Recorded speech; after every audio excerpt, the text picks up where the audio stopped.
Cyber crime क्या होता है, ये बताने के लिए दिल्ली पुलिस की साइबर टीम ने एक अवेयरनेस प्रोग्राम चालू किया। उस अवेयरनेस प्रोग्राम में हमारी संस्था को भी बुलाया गया, जिसमें कि बताया गया कि साइबर क्राइम आखिर होता क्या है।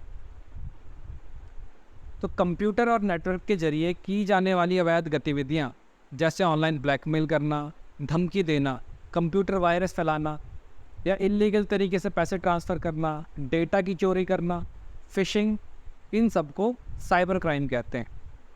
उस मीटिंग में बताया गया कि साइबर क्राइम एक या दो तरीके के नहीं होते, साइबर क्राइम के और अन्य तरीके भी होते हैं, जैसे कि हैकिंग या फिर आपके वर्चुअल स्पेस के अंदर बिना आपकी परमिशन के एंटर कर जाना, या फिर साइबर स्टॉकिंग। साइबर स्टॉकिंग का मतलब ये होता है कि आपको कोई अननोन व्यक्ति बार बार सोशल मीडिया के ज़रिए या किसी और ज़रिए आपको बार बार स्टॉक कर रहा है। फिर तीसरा आता है ऑनलाइन ठगी। ये तो आप सभी को पता है, आजकल बड़ा आम हो गया है कि ऑनलाइन आपको तरह तरह की स्कीम्स दी जाती है। व्हाट्सएप पर भी आपने कई बार मैसेजेस देखे होंगे जिसमें कि आया कि आपको कौन बनेगा करोड़पति में सिलेक्शन हो गया है। इस तरीके से ऑनलाइन ठगी बहुत तरीके से हो रही है।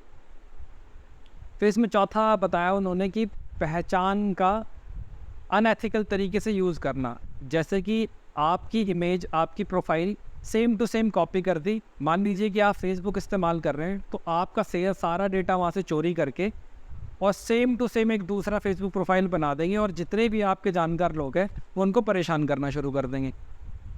फिर है एक आता है फ़िशिंग। फ़िशिंग में आपने देखा होगा कि ईमेल में आपको बहुत बार एक स्पैम मेल्स आती हैं जिसके अंदर लिखा होता है कि आपकी इतने हज़ार की या इतने लाख की या इतने करोड़ की लॉटरी लग गई है। तो वो सब फ़िशिंग होता है, आपको फंसाने की कोशिश होती है। एक बहुत समय से चलती हुई आ रही है साइबर क्राइम, जिसको कहते हैं वायरस सॉफ्टवेयर। जैसे कि आप किसी अननोन सोर्स से कोई मोबाइल ऐप वगैरह डाउनलोड कर लेते हैं, तो उसमें क्या होता है कि जो आप सॉफ्टवेयर डाउनलोड करते हैं उसके साथ एक वायरस भी आपके डिवाइस के अंदर एंटर कर जाता है। उससे आपके मोबाइल के अंदर जितना भी डेटा होगा वो सबको चुरा लेगा, सबको कॉपी कर कर और उसको भेज देगा जो ये क्राइम कर रहा है। फिर साइबर बुलिंग भी आजकल काफ़ी आम हो गया है कि सोशल मीडिया पर एक दूसरे को बुली करते रहते हैं लोग। ये भी एक क्राइम है। तो ये सब तो थे कि कौन कौन से क्राइम्स होते हैं, लेकिन इसको बचने के तरीके भी उस मीटिंग में बताए गए कि इन सब चीज़ों से बचा कैसे जाए। तो सबसे पहली जो उन्होंने चीज़ हमें बताई वो ये बताई कि जो आपका पासवर्ड होना चाहिए वो काफ़ी स्ट्रॉन्ग होना चाहिए, और जो भी आपका मोबाइल, लैपटॉप, कंप्यूटर या और भी कोई जो आप डिजिटल चीज़ें यूज़ करते हैं वो सब कुछ अप टू डेट रखें, क्योंकि पुराने सॉफ्टवेयर्स को हैक करना नए सॉफ्टवेयर की कंपैरिजन में थोड़ा आसान होता है। इंटरनेट पर ईमेल आईडी या किसी वेबसाइट पर कोई भी अननोन फाइल्स वो भी डाउनलोड करने से बचना चाहिए। किसी अननोन सोर्स से कोई भी चीज़ डाउनलोड या कोई भी ऐप डाउनलोड करने से बचना चाहिए। और एक चीज़ तो बड़ी आम है कि जो हम अपना मोबाइल या लैपटॉप वगैरह, जब हम अपना पुराना फ़ोन किसी को बेचते हैं या पुराना लैपटॉप किसी को बेचते हैं, तो उसमें हमें एक सावधानी ज़रूर रखनी चाहिए कि उसके अंदर जितना भी हमारा डेटा है उसको हमें फॉर्मेट कर देना चाहिए, कि अगर वो हम फ़ोन किसी और को भेज रहे हैं तो वो उसका कोई गलत इस्तेमाल ना कर पाए। इस चीज़ का हमें विशेष ध्यान रखना है।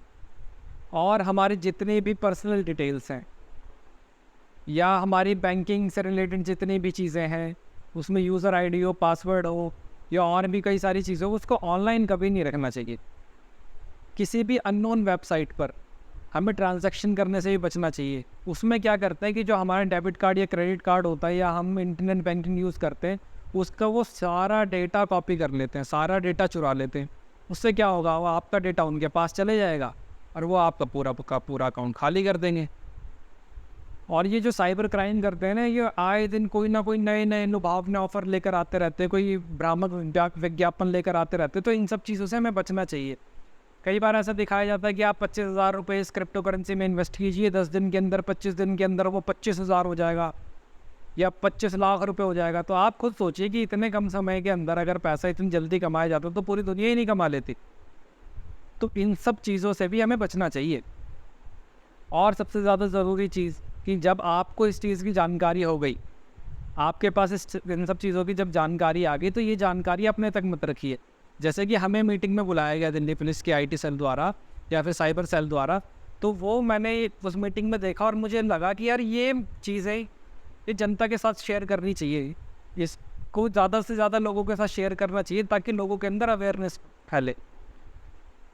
अपने आसपास के लोगों की किसी भी तरीके से मदद कर पाए तो ये एक बहुत बढ़िया माध्यम है।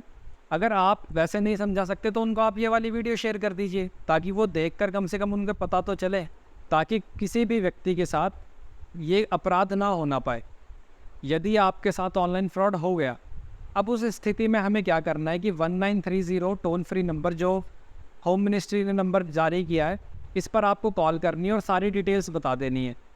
जब आप उनको सारी डिटेल्स बता देंगे तो उसी समय आपकी कंप्लेंट रजिस्टर्ड हो जाएगी और आपके मोबाइल पर मैसेज आ जाएगा। मोबाइल पर मैसेज आने के बाद उसी समय वहाँ की जो आईटी सेल है वो रेलेवेंट थाने के अंदर उस चीज़ को फॉरवर्ड कर देगी। उसके बाद आपके पास एक इन्वेस्टिगेशन ऑफिसर का नंबर आ जाएगा और वो आपके साथ जो भी बात होगी आगे इस फर्दर कैसे काम करना है इस चीज़ पर, वो आपके साथ मिलकर उस चीज़ पर काम करेगा। आपको किसी भी थाने में, किसी भी पुलिस स्टेशन में जाने की बिल्कुल ज़रूरत नहीं है।